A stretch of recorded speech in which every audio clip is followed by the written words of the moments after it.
talking a long time ago. And I bought his egg curing book.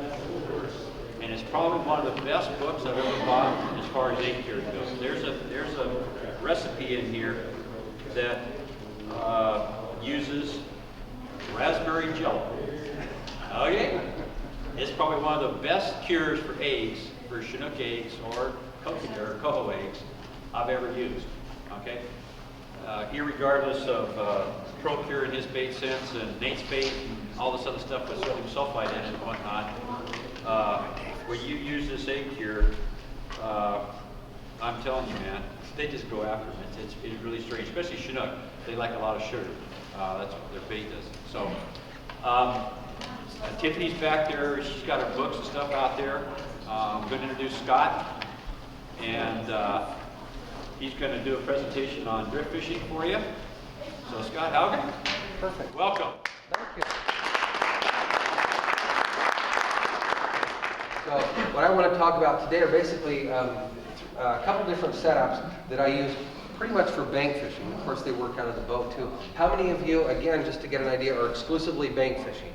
Just bank fishing, okay? And then how many of you own boats? Two. Okay, that's a pretty high number, actually, for a crowd of this size. So what we'll be talking about, it can be applied from both the bank and the and out of a boat. So let's talk. One of the biggest things that I like trying to advocate to people is maximizing your time, and especially new anglers. Don't feel like you have to have, the biggest tackle box that you can go and muster up and fill it all up and then go to the river. If I'm going winter or summer steelhead fishing, this is pretty much, if I'm bank fishing, this is all I'm going to take out there. And the reason is, one of my good friend, Bill Herzog, an excellent writer, one of the best steelhead fishermen I know, says he catches 80% of his fish before he even leaves home. So that's quite a few. In other words, he prepares and knows exactly where he's going, knows what the river conditions are, and he knows how he's going to be fishing, in those conditions. How he fishes on Monday might be different, than how he fished it last Thursday when the water, was 3 feet higher and muddier. So doing your homework and knowing where you're going and what water you're going to cover, is paramount in trying to figure out, how do you catch more fish. So what do I have in these boxes? So basically what I have, this is a Pips hook and leader dispenser. There are a lot of different leader dispensers out there, but when I'm bank fishing, this is the one I have. This one is, it's 8-pound number 2, and this is number 2. It's 8-pound test tied on number 2 hook, and it has P-line fluorocarbon is what this leader is. So I open this thing up and I have my hooks in there. These are neat because they'll fit in a shirt pocket or a vest pocket or the back pocket or whatever it is. And if you've never seen one of these, they're a pretty neat deal. You just basically wind the hooks in here, and these two little holes line up. They're easy to operate. Anyone have these? Use them. They're pretty cool, aren't they? Okay, so you have your leader right here that you're going to pull out. It's already pre-tied, so you just grab that and you pull it, and it's ready to go. So one of the biggest mistakes I see a lot of beginning anglers make is they wade out up to their chest and, as deep as they can, make a cast all the way across the river. Oh, I'm hung up. Okay, broke off. Now I'm going to wade back here, and I'm going to get my spool of line and tie a hook and get the yarn and get my drift bobber and get my bait. And 10 minutes later, okay, I'm going after it again. Oh, I'm hung up again. Okay, 20 minutes have gone by and you made 3 casts and you really didn't even get the terminal gear into the sweet spot where you needed it. I pre-tie all my leaders. I'll have 8 or 10 of these different boxes. They're different color codes, and they have they're all labeled with what hook size they are and what pound test. Why? Because I know that, okay, this one here I'm using fluorocarbon leader, so that means I'm going to be going to fish a river that's low and clear. Okay, I'm not going to use fluorocarbon leader when it's turbid, when the water's murky out there. You just don't need it. Fluorocarbon leader, by the way, some of you who might have questions with this. Someone asked earlier, what's your philosophy on people that downsize leaders for steelhead, especially in clear water situations? Is that a necessary thing? As a rule, probably 90% of the time, the leader that I use for steelhead is 10-pound test. Rarely will I go to 8-pound test, and that's because I don't want to lose the fish. They're hard-fighting fish. I was fishing one time on the Seatuck River in Alaska, one of the best big steelhead streams there are, and the water was very low and very clear, and the conditions were extremely tough. And there was one big long hole, and you couldn't even get a boat down the river. But I had a drift boat, and we were dragging it over gravel bars and portaging it, and it was a pain. And I got to one long hole, and all these steelhead were just stacked along underneath these willows, kind of a cut bank. And I watched a guy down below me, and he'd hiked in, and he was hooking them and breaking them off, hooking them and breaking them off. And these are, fish 20, 25 pounds. And I got on the upper end of the hole and, said, hey, do you mind if I fish it? It was 100, 150 yard stretch of water there. And he said, no, go ahead. And I, hooked one, landed, hooked another, landed, hooked one about 22 pounds, landed it. And he said, what in the world are you doing to land these fish? And I said, what do you, what do you mean? He said, well, I'm hooking them, but I just can't keep them on. I said, well, what's your setup? And, I'm using whatever 15-pound test line and 6-pound leader. I said, seriously, a 6-pound leader on these, 15, 20-pound fish? He said, yeah, it's so clear, I can't hook them. And it's like, well, if, who cares if you can't hook them, when you are hooking them and you're breaking them off, what's the point? And there's a lot of, there are a lot of trees and limbs along that river. And so, if you don't get that fish, hooked and his head turned right away, you're going to lose control. So he said, what are you doing? I said, well, I'm using 15-pound mainline and 15-pound leader. He said, how are you getting them to bite on 15-pound leader? And I said, I'm using, fluorocarbon. He said, well, why aren't you using smaller pound tests? And I said, because it's fluorocarbon. He said, yeah, but I'm using 8-pound and I'm getting them to bite, or 6-pound or whatever it was, and getting them to bite. And I said, he said, but I wouldn't use that thick of a line. I said, but it's fluorocarbon. and he goes, okay, so what's the fluorocarbon? And I said, well, it's a clear line that, pretty much is invisible and pretty much is, what it is, has a refraction index that's pretty close to water. So virtually it's invisible. And he said, so why are you using such heavy tests?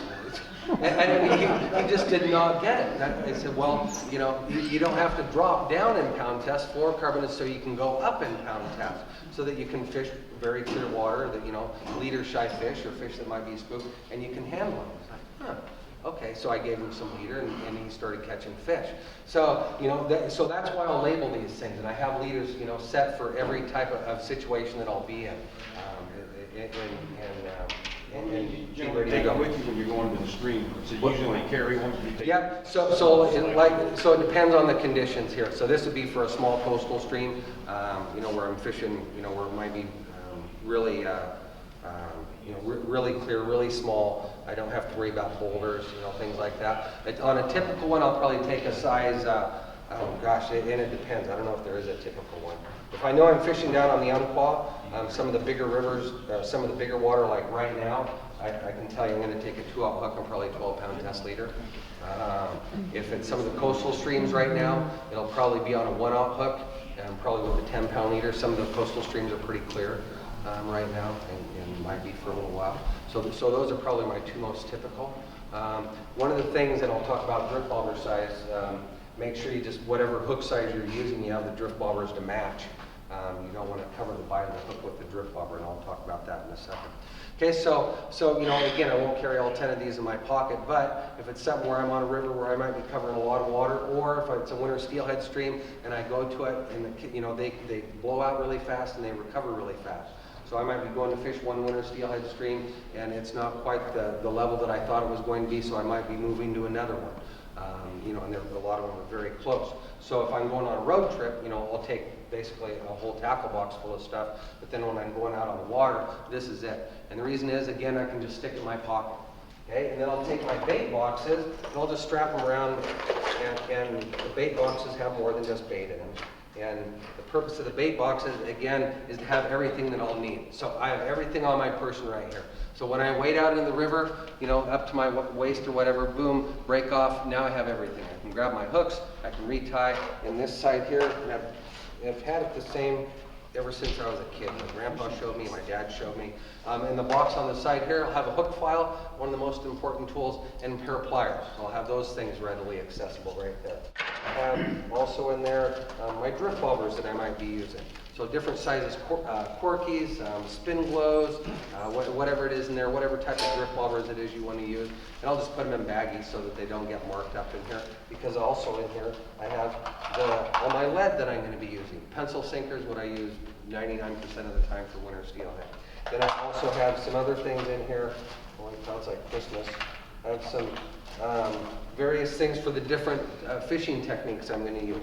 One is a barrel swivel. Might go with something like, and I know you can't see these things, might go with like a size 7 barrel swivel, maybe some slinky sinkers that I've made up, maybe some have swivels in them so I can use them in different applications. Some surgical tubing, 1/4 inch diameter, 1/2 inch long surgical tubing to slide my pencil sinkers into. So that's everything that's in this side. This side is pretty much just left for baits or scents, whatever it is I might be using it for. You don't use a fishing vest and put bait in those containers? Okay, that's another question. The question was, you don't use a fishing vest and put that in there? You can. You can use a fishing vest. Some people use the fanny packs. They have fanny packs that open in the front. What do they call a front fanny pack? I don't know. Don't go there. Don't answer it. Okay, and they have some packs that you can wear on your back and unstrap at the shoulders, and they twist around in front of you, and you zip the back open so you have access. Fly vests are another good option, and I'll use those a lot of times too. Even some jackets that'll have multiple pockets, and you can put things wherever you want to with that. So there are multiple ways. Again, there isn't just one right way to do all this stuff. Just find what works for you with that. So I have all the gear that I need right here. And so one of the techniques we'll look at is drift fishing. Let's actually back up. We're going to start with float fishing. We'll come to drift fishing. If I was to come up to a hole for the very first time, I'm the first one on the river for that day, and I'm going to fish it.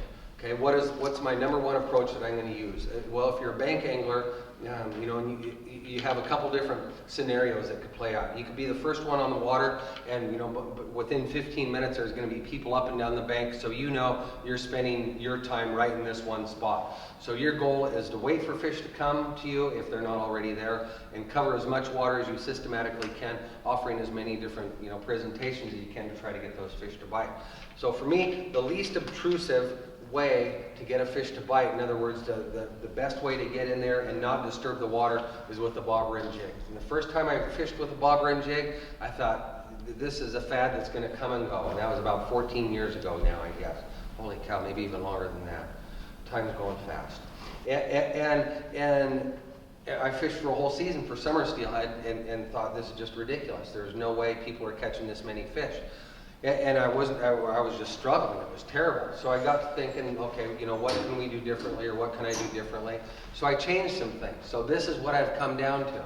And this is the setup I use now. So you can see, number one, it's a pretty long rod, 10.5-foot rod on this thing, and it's a pretty stiff rod. And people say, gosh, why do you use such a long stiff rod for a steelhead? It all has to do with mending. Again, this is what works for me. It might not be to someone else's liking. But when you have a lot of line out there and you're trying to mend it, okay, as it's floating down and you're trying to lift the line up the water, a longer, stiffer rod is going to allow you to get that main line off the surface of the water. So that's one of the first things I did, is I went to a long spinning rod. Got away from my drift fishing bait casting setup, went to a long rod like this. Second thing I did that I mentioned, I went to an open face reel, spinning reel. Couple reasons. Number one is when this gear starts traveling downstream, the line can just be screaming off there. I mean, it is almost as fast as you like stripping it off. And I'll explain why in a second with that. And then the third major thing I did is I went to a floating line. The first line I went to was a braided line, and it's still a very good line. It's Berkeley's Fire line. It's a 7-strand braid. It's a very, very strong line, and it's excellent, especially if you're a beginning float fisherman. It's tough. You won't break fish off on it, and it floats very well. Then the more I started getting into it for 3, 4, 5, 6 years, and I thought, okay, is there something else we can do? Because some of the braided line, as much fishing as I do, some of the braids, as they start absorbing water, will start flattening out, separating, losing their buoyancy, and as they absorb water, they'll become discolored, so they're sinking. So the whole purpose of a floating line is to keep all of your terminal gear basically floating downstream, the jig and floating downstream at the same rate. And why that's important is because you want a natural presentation. So I was missing all this the first year I was doing it because I was using a short rod with regular monofilament or copolymer line. Don't worry, there's not a hook on the end of that. It's a good way to keep you awake though, huh? So I couldn't bend the line. I was not controlling the line. And a lot of the rivers that we fish, not so much on the coast, but some of the upper tributaries we fish, especially for summer steelhead, Sandy Am, again, McKenzie, some of these Sandy, Clackamas, things like that, Willamette, are a lot bigger, more turbulent streams. So that line's getting tossed around and getting pulled out of water by the churning surface water. So a floating line will keep everything up on top of the surface there. Would I use this on a really small coastal stream? Probably not. This would be a little bit of an overkill. You don't need it, but it's nice again to mend the line. So let's talk about the setup. And again, I know some of this is small, so I'll let you come look at it later, and you can get pictures or whatever you want to. So the first thing I do when I thread this line on the floating line here, or when I get the line set up to go, the first thing that I'll thread onto it is this little thing right here at the end of my thumb called a bobber stop. Bobber stop is just it's a nylon nail nut. You buy them, they're pre-packaged, and they're tied on a little straw. It's about an inch or so long. So you'll take that, thread it, first thing on your line, you'll take that, thread it onto the line, slide the bobber stop up the knot, up towards the end of your rod, and then get rid of the straw. Don't be a person that emails me next week and says, gosh, I got everything you said, and I went out bobber fishing, and I tried my teeth and my pliers and vice grips, and I tried getting the nail knot tight, and it kept sliding up the line because I could not crush the straw. Okay? I've had that more than you want to know. Okay? So newbies, don't email me. Even if you do it, don't tell anyone. Okay? So get rid of the straw, you're going to throw it away. Then the next thing I'll do once I get that cinched down, you're going to be left with two tag ends that are going to be a couple inches long. I'll just snip those off so they're about a ½ inch long. Then I can tighten those up with my finger. Okay? Then this becomes what's called your depth regulator, the bobber stop. It stops the bobber right there. Now what really stops it is the second thing I thread on the line right here on my thumb, and it's a 3mm bead. I don't care what color it is or anything like that. I just like that side because it keeps this float from sliding up over the bobber stop. Okay, so this becomes your depth regulator. That then is tied to about a size 7 barrel swivel, and then I have my leader. Leader's going to be a couple feet long. But leader length really is irrelevant here because the whole purpose of again, the bobber stop is to regulate your depth. Now this, there's another line that I've used, and as we started working, I started working with P-line to develop a line that might be a little bit more specialized for what we do, and it's called hydroflow. Some people love it, some people hate it. Hydroflow, if you're a newbie to float fishing, I probably would not recommend it because what it is, it's a thermal fused coating that goes on a spectrofiber line. And in other words, it kind of has a soft exterior, and if you're not careful, you can cinch the knot too tight, and it can cut through that. And if you're just handling the line rough, it can get nicks in it, and it won't perform as it's intended. Don't use it for drift fishing. It's the worst thing you'd ever use for plugging, drift fishing, lure fishing, anything like that. But it's a very specialized line that I love for float fishing. But again, usually it's kind of the more experienced guys that seem to like that. So there are a couple different options there. Again, if you're going with a braid, the thing there is I will go with a higher diameter line. For instance, the P-line fluorocarbon, or the P-line hydroflow, they're probably going to discontinue the 20 and even the 30 pound test line, and it's just because they're not selling. And I'm just livid with that because I helped them develop those lines, and people, in my opinion, are missing the boat. They're like, well, gosh, it's just a winter steelhead. Why do I need 20 or 30 pound line?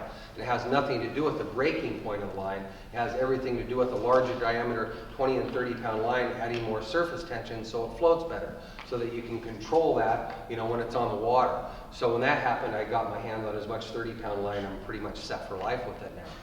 This one here is 50 pound, and you'll feel the difference. People say, 50 pounds, seriously? Again, it has nothing to do with the breaking point, but for this extra long rod and extra heavy water, I want to be able to control where this float is at. Again, it has nothing to do with the breaking point, but a larger diameter line is going to float. Now, if you find that the line is becoming waterlogged and you need it to regain its floating abilities, you can use gink or any type of fly of floating that people use on fly line. And I'll just take my hook and just hook it in a fence or have my kid hold it or something, run out 30, 40 feet of line and just get some drops of it on my finger and just run it right up and down the line, and it'll get that line floating. If you, because some of these lines aren't cheap, so if you get to the point where you've lost a lot of line, or you've been, it has been getting waterlogged or torn or something, and you keep snipping it, and you think, gosh, I'm getting, down a little bit on this line, don't throw it away, just spool it off onto another reel and use the back side of it, stuff that hasn't probably seen daylight for a year or two. But some of these lines, again, they might seem expensive, but a lot of them will last you 3-4 years. Question?